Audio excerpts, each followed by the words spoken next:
we are going to bring in Carrie Craywick. She is a family therapist and licensed marriage counselor for the Birmingham Maple Clinic. Carrie, always great to have you. Thank you so much. Happy 2021. Thank you. So we are just a few days away from Valentine's Day. And I will say, as a former reporter, I have covered this day so many times, and it would always be a mad rush, right? Guys running to get the flowers, to get the box of chocolate at the last minute, maybe going out to dinner. That's not going to be so easy this year. Just especially dinner reservations, 25% capacity. Not going to happen. Plan ahead. Right, absolutely. It's always been a stressful time for single or coupled people to wonder what they're going to be doing. So it's actually a really perfect year to scale back and kind of get more in touch with the fundamentals of a relationship, as opposed to the big gestures. So before we get to the singles, because I have single girlfriends right now going through this, and I'm like, bless their hearts. What a time to be single, right? During the middle of a pandemic. But let's kind of focus on the couples, because there are so many couples right now. They're under so much stress. This year has been a year like none other, and a year none of us ever want to repeat again. But it has put a lot of additional stress and pressure on couples. So when we're going into this Valentine's Day, what advice do you have for some of these couples in trying to survive this as well? Sure. Well, I think the first one, like you touched on, is the stress level. If Valentine's, the thought of planning something, the thought of a big gesture, trying to arrange something like childcare or whatever is stressful, it really needs to be couched. This is not a year where we need to add more stress. That stress isn't good for our relationships. It's not good for our immunity. It's really not good for us in general. That being said, it is important during times of stress to turn towards our partner as opposed to away. That's actually good for us from a hormone and biologic perspective, from an immunity perspective. We get so much when we connect to people during stress, even though often we're sort of irritable and we're pushing people away or avoidant. Making attempts at connection are so important. So I think this year, like I said, such an opportunity to get back to the basics and the small stuff. Use your time together to have conversations, even if they include your kids, about what was the history of your relationship like, what were some high points, what were some low points, how did your partner change over the years, how have they impressed you as they've become a professional or a partner or a parent. Having conversations that really nurture fondness and admiration. So it's really the well or the bank account with which, when we go into stressful situations, we have something to draw from. So, should this Valentine's Day include the entire family if you have kids? I mean, I think there is an opportunity to allow it to, and I do think that couples do need times to be separate. They need times to exchange affection with one another. There should be privacy around their relationship, which probably they're getting very little of, and that those moments maybe need to be put in, if it's a gentle grab of the shoulders while someone's on an important call, or a little touch, or, shut the door, take a nap together or something. There should be some moments of privacy. But when it's so impossible, why not use this as an opportunity? The research really supports that children who grow up in families where the family histories are shared, not just the immediate history, but even relationships or marriages from generations before, that kids use that information to become more resilient in their adulthood, to have deeper problem solving skills, to have better social relational skills in their own lifetime. So there is a lot of value to including your kids. I think any holiday too, especially for the people who are coupled, holiday like Valentine's provides some anticipation that's exciting. We've had so little to look forward to. Trips have been canceled, concerts have been canceled, activities have been canceled. To have something a little, intriguing is good for us too. So I think ways to consider, surprising your partner, but it doesn't have to be a big surprise, like maybe creating a picnic on the basement floor or something. Just to change it up. We've been working in our bedrooms, we've been, living in our homes constantly. Try to, even change the lights or the blanket on the bed or something as a way to just make it a little different. I think really, it's like you said at the beginning, you go back to the basics, right? I mean, maybe you write a poem, maybe Mhm. you build something in the snow, the Mhm. little things. This is the time to make those little moments that, Mhm. because we also have a lot of families undergoing a financial stress during Certainly. this time as well. Absolutely. So I think it is a really, it's a cool opportunity. It's actually neat to give ourselves permission to scale back from the sort of social, big restaurant roses deal and move back to what are our little gestures that we do to connect with one another. But on the backside of that, some of this takes a little bit more planning Mhm. than just making a dinner reservation. Yeah. Yeah, and I think and there are actually a lot of really neat opportunities to be creative this year that obviously require planning, but if it's taking a Zoom course together on some topic you might share or, find a recipe together, and send someone to, or do a mail to order ship thing where you can get something sent to the home and create something together. There are neat opportunities this year that have probably been underused years before. And at the end, it's not just about Valentine's Day, it's about strengthening the relationship. For sure, for sure. I think that as a relationship expert, it would be like, yeah, absolutely. Don't put all your eggs in the Valentine's basket. What are the small daily gestures you're doing to connect with one another? Do you know how your partner likes to connect? Some people prefer affection, some people prefer gifts, some people prefer just kind words and being told they're doing a great job. The best thing you could do probably this Valentine's is spend some time learning what your partner's way is and then remember that year round. If they love when you turn the coffee pot on first in the morning or scrape the snow off their car, that means they're an acts of service person. If they love to be told thank you so much or you look beautiful or something, that means they're a words of affirmation person.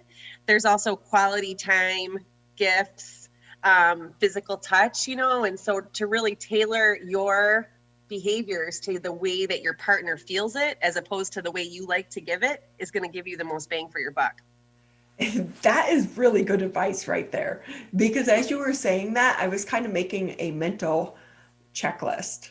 Mm-hmm. And so before we move on to singles, I do want to ask, what has been the response or what has been the need for your services during this pandemic? Are you seeing an increase of couples needing to come in for therapy? Sure. I think one of the most interesting needs I've encountered personally and professionally is couples navigating situations with their broader families or world where each partner or each extended family doesn't have the same values or level of need when it comes to COVID. So then they're negotiating, well, why can we see your mom over a holiday, but we cannot see mine?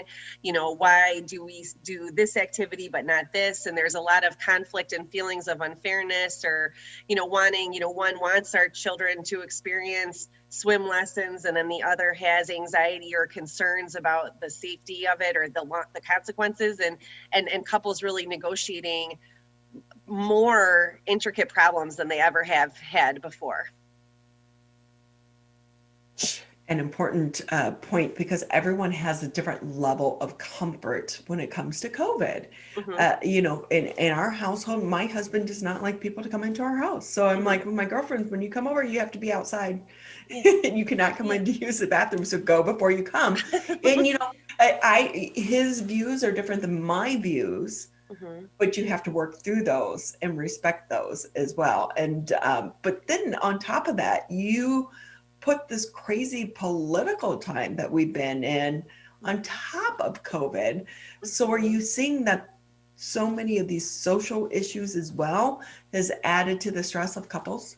Sure. I think that probably many couples, if they've had differing views, have navigated those for the duration of their relationship. But yeah, but certainly ways maybe that are more heated, more stressful, and little respite. So couples are having to figure out, yeah, like when and how and to what degree do they talk about those things.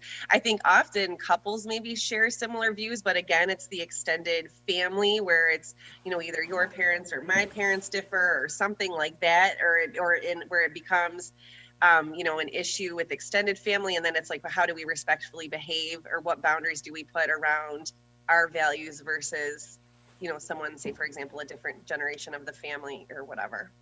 And that's where COVID can actually come in and help because I'm sorry, we can't come over for Sunday dinner because COVID. It's really the political atmosphere. You don't want to navigate it, right?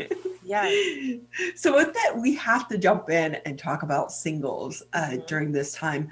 I have so many girlfriends that are single, and I really don't know how they're doing it too, because you're living by yourself. Mhm. You're isolated on your own, but you're also not expanding and exploring your world to try Mhm. to get out and meet that partner. What Mhm. advice do you have for those individuals?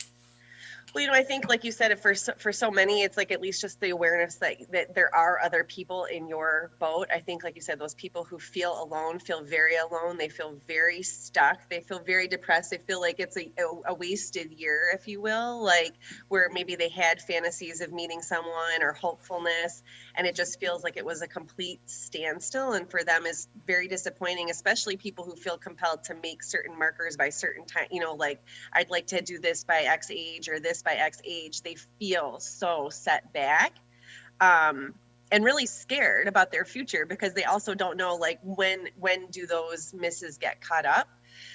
I do think a lot of it is, like I said, like kind of fantasy and social pressures. I mean, I really try to guide my clients to say these ideas that you have to find a mate by this day or time, or that everyone else who's partnered up is just like successful and like happy as a lark about their relationship is also not true. So I think there's this fantasy that there's like sort of the haves and have nots. And single people don't really give themselves the credit to know there are a lot of people like them, and there are a lot of people who wish they were like them, maybe in partnered relationships that are not good or safe or a variety of different things. Because for singles, Valentine's Day brings on a stress and it's own, but now you're putting a pandemic in the middle of it. Could it actually be somewhat uplifting because no one's celebrating the way they used to? I think, yes. And for a lot of the year, it was, now that we're seeing restrictions lighting, we're seeing vaccinations roll out, there is a little bit of a kind of like a FOMO of some people who were, when everyone was home, you weren't missing out on anything. Now, when some are in and some are out, people are experiencing a little bit of anxiety or resentment there. So and so is going out, but I'm not yet, or I'm not willing to yet.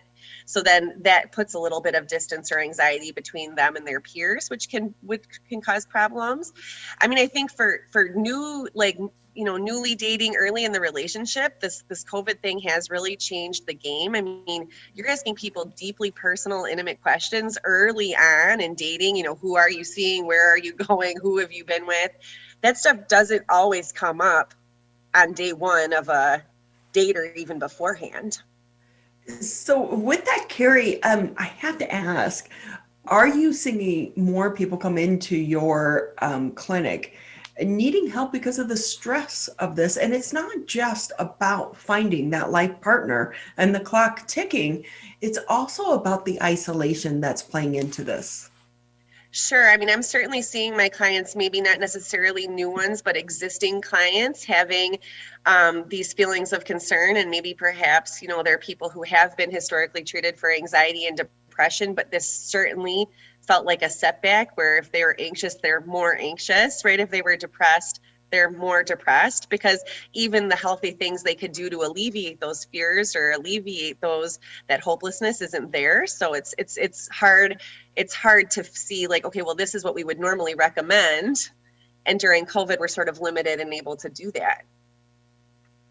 Actually, I know some of my friends that because now more people are able to work remotely, Hmm. they have left Michigan and gone to Hmm. other states Hmm. um, uh, to try to live because they feel like they're so restricted here in the state of Michigan. At least if they go into a state with a warmer climate, they can get out, they can go to the restaurants and be social Hmm. because for them, that was such a vital part of their mental health.